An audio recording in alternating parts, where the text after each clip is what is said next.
Welcome to the Socialize strategy. Happy Friday. Another week has zoomed by. Okay. Let's kick it off with the unsponsored by segment because I have been thinking about what items I like to focus on for this segment. And I like to think of things that I do use often. So every time I'm going to try and focus on something that is in my life every day, that I connect with every day. Because I think those things are where we should be investing. That's where we should invest our finances, really, in the quality things that we touch and use every day. And also, those are the things I feel that I should share, because if I'm using them every day, it might be missing from your life. So the first one is beyond basic. I rest my head on my pillow every single night on linen sheets. I'm bringing the prop up into the frame if you're watching. So this is my pillowcase.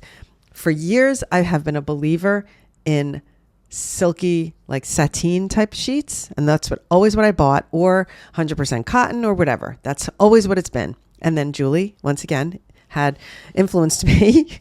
That seems to be a theme. But she told me about linen sheets and she said, you really got to try them. Once you do, it's like you can't go back. And she's so right. It has been game changing. I use the brand Parachute. They now have an actual shop a few blocks from my apartment, which is exciting. So if I need pillowcases, I could just run over there and get them.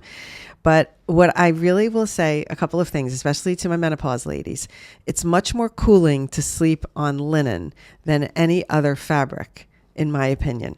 And I think there's some fact behind that as well, because that's why linen clothes are popular in the summer.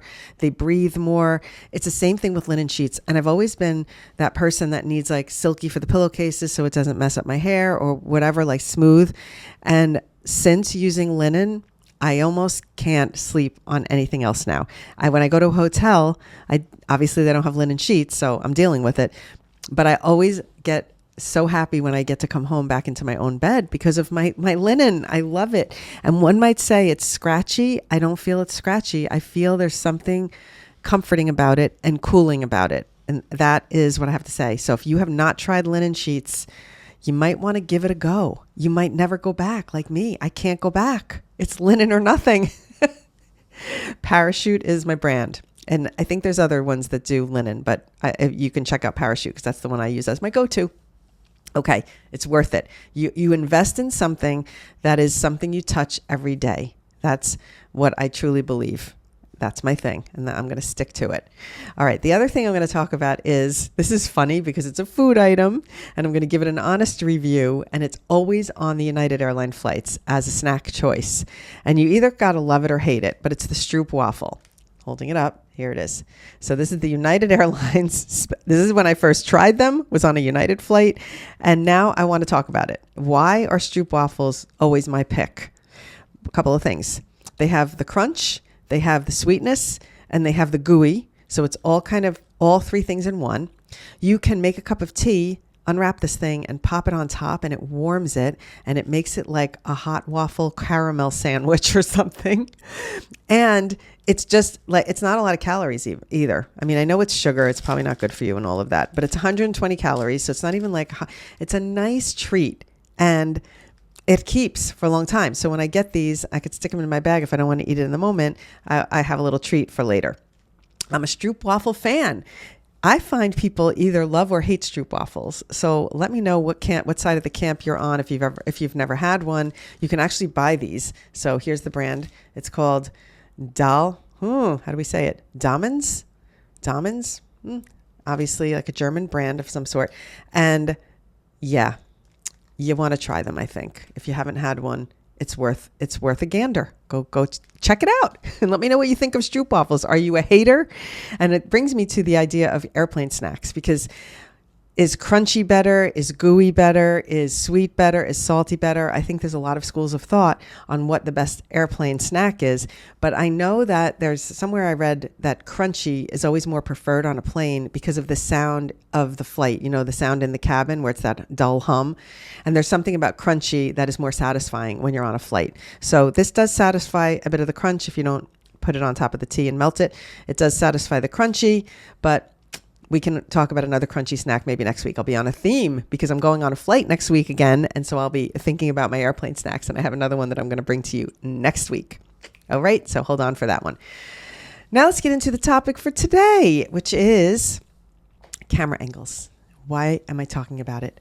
So many reasons. I have a while ago did a video and it did go a little viral, about people who do shoot their when they're not looking at the camera, or they shoot with the camera too low or the camera up high, and what that says about your content to your audience. And I had a lot of interesting comments on that. I'll say it was like people were almost annoyed, like I was calling them out. I was just providing facts, like this is what your camera angle is doing, because you might not even realize it. And being in production, we think about the camera angles to elicit that emotion from the consumer in advertising. So it's a known thing that these angles do these things. So I was bringing my production expertise to the table, and I think some people felt attacked on that video.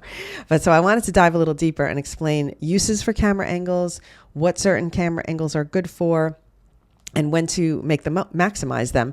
And it's also related because next week I'm going to be on a production shoot, and what I'm going to do for my studio members is we're doing a meeting, and I'm going to do it on the pre-light day while I'm at the location for the shoot. So I'm going to actually dive into behind the scenes of my shoot. I'm going to share roles of people on set, and I have a DP there. I'm going to see if he's going to be willing to talk for a few minutes and say a few things about what he does as the camera guy.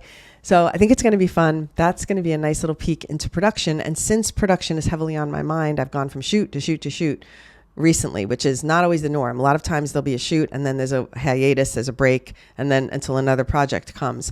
But this has been back to back to back. So I have production on the brain, and I'm going to really, while I'm in it, make use of the things that are on the top of my brain, and I'm going to start sharing. So we're going to talk about all the camera angles and what they do. And I even in the newsletter, you have reference photos. I'm going to describe here because I can't really show while I'm podcasting. I can't really show it as well. So if you want to see the angles and you're not getting it from my description, you can go to the newsletter. I don't think I'm going to have time to edit in the angles into this video, and we'll see. I can't promise anything. I could maybe try. All right. The first one is the wide shot. We call this the establishing shot. It's always been like this. Even in the toy industry, we would always have to shoot a wide establishing shot of the kids playing with the toy, or the kids establishing where they are in their room or in their playroom. Always a wide shot. And the reason for it is when you're introducing and you want to make sure you ground the viewer in the place that you are. So even if you don't use it for the first shot, a lot of times we like to tease the audience. So we might start with close up, close up, close up. Then we show the reveal of the wide shot. It doesn't have to be the first shot, but it is a helpful shot if you ever want to provide context for your audience. Okay. The next is the 0.5 lens, which is your ultra wide shot. And that's where you'll notice a lot of influencers using now, where you see a lot of the arm in the shot. Okay. Their arm is in the foreground. You see a lot of it kind of like this. I'm trying to demonstrate on the YouTube video here, but so it's a lot of arm, but you get a much wider view of what's happening around you. And this is a style, and it exaggerates the space, and it adds like a little distortion. It's cooler because it's been very used by influencers recently. And in the vlog trend that's kind of trending pretty hard now, when people are lip syncing with the wide lens and they're doing like a spin around, or they're spinning the camera, that is all done with the 0.5 lens, and that has to be done with your back camera. So you've got to turn your camera around, hold your arm out, and then you can always crop it in a little tighter if you want less arm, because I know sometimes when I shoot I get so much arm, so I end up cropping in tightly to get less like this. But it's really a good one to use for those trends. It's great for character videos or making things feel a little bit more chaotic when you're out and about. Next up, we have the close-up, and that is really going to bring emotion and detail into focus. So you can have a close-up, and then, I didn't list this in the newsletter, but I'll talk about it now, an extreme close-up. So where it's like you jump into the eyeball, so it's somebody's face, and then they make a face, and it's like you get to go into a close-up of their eyes or a close-up of their mouth if they make some kind of an expression. The extreme close-up could be added for like super drama. But in general, the close-up is supposed to bring you emotion. It helps you make eye contact better with your viewer. It builds trust because you're closer. And so that is when you're trying to really make the connection. And it's great if you have a close-up and you're talking, and then you cut to B-roll shots over your talking. So then you're using your establishing shot. Maybe you're using other shots over the speaking part, and then going back to yourself speaking, so that you're constantly bringing the viewer back to you and the trust, but you're entertaining them with other visuals on top of your scenes. So that's a really good way to think about if you want to do an interview and then you want to cut some B-roll shots and put some B-roll shots on top of it. Some of the B-roll can be the ultra wide or the establishing, or what I'm going to talk about next, which is the POV shot. Do you know that a lot of people see on the videos POV, I was at my friend's wedding, or POV, I blah, blah, blah, and they didn't know what that POV stood for, point of view. I just thought that was interesting. I think that everybody knows that because I've been in the business for so long that I know what a POV shot is. It stands for point of view. And the cool thing about a point of view shot is it can be done with and without something in the foreground, featuring Fluffy. So this is Julie's stuffed animal, Fluffy. But you can hold, I would be able to, let's see, how would I do this? I would hold the camera behind Fluffy, and then I would be filming. And so Fluffy's snap, actually, this is such a funny shot. I'm going to shoot it right now and I'm going to cut it in. So Fluffy's looking at the computer and watching me podcast right now. Oh my goodness. She's trying to get my attention. All right. So this is where Fluffy is moving around and I'm following Fluffy behind. And then that shot can be as if the dog, you're seeing everything from the dog's point of view. So you can have the thing in the foreground with the camera or just the camera. So if I had a shot of a wide shot of Fluffy going, and then I cut to a shot of the camera moving, which might feel like Fluffy, the angle, it could have Fluffy in the shot in front of the camera or not, because it would still indicate that it was from the point of view because of the movement of the camera. So a POV can have your person in the foreground or not. That's the thing about a POV. All right. And the time to use this is really when you want your audience to feel like they're the one doing the thing. So a lot of times people use this in cooking videos where they have a POV of their bowl and the stirring. You know, they're holding the phone with one hand, they're stirring with another hand. That's a POV shot. So there's lots of uses for POV shots. All of these things that I'm talking about now on the podcast, I'm going to cover in great depth in the studio this week. So if you are a studio member, we're going to do a lot more on this. And I'm going to bring examples. I'm going to show you which shots were used and why they were used. And I'm going to talk about your content and how one of your videos could have used this shot to make it more compelling. So we're going to be doing that in the meeting this week. So if you are not a member of the studio and you want to try it for a week, now would be a good week to do that if this topic interests you. Okay, next. Oh my God, I'm losing my voice today. An overhead shot. And this is also used a lot in cooking. And a lot of the, all the recipe people have companies that they use to actually make the videos for them, where it's like an overhead camera and a nice white counter, and you see the food and you see things happening. It's a style, I forget what it's called. It's some specific style of shooting for food.